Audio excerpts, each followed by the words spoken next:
There's always these short-term stressful situations when something happens, and then maybe a little bit they're drawn out over time. I would say, f an example of the ones that are drawn out over a little bit of time that are stressful are anytime you have to close the airport. If you have to close the runways or close the airport, that means people aren't able to come here, and it's only happened a couple of times since I've been here.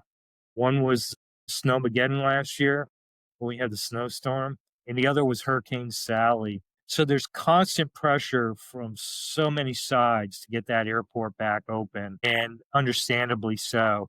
But at the end of the day, you got to do it in a safe manner, and get things back moving. In our particular case, what I always worry about a lot of times is once the decision's made to actually close an airport for an event, with a storm, for example, is I worry about our workforce because they have to go home. They have to deal with that same situation, uh, but on a personal level in their families and whatnot. So you have to give them the opportunity to do that. Like if I have to make a decision, close the airport for a hurricane, for example, I want to do it with such a time based on forecasts that I can allow our folks, the ones that aren't going to be here through the duration, to go home and take care of their families and whatnot. And I think that gets lost sometimes with some of our tenants because they're going to operate right to the last second.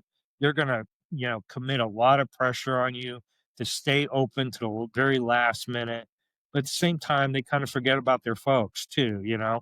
They have to go home. They have to be safe. So in a hurricane, for example, just an example, I have to start thinking about if you got to get people to get home, you got to start thinking about forecast winds, right? When are the winds coming? And what are the wind speeds going to be? Because guess what?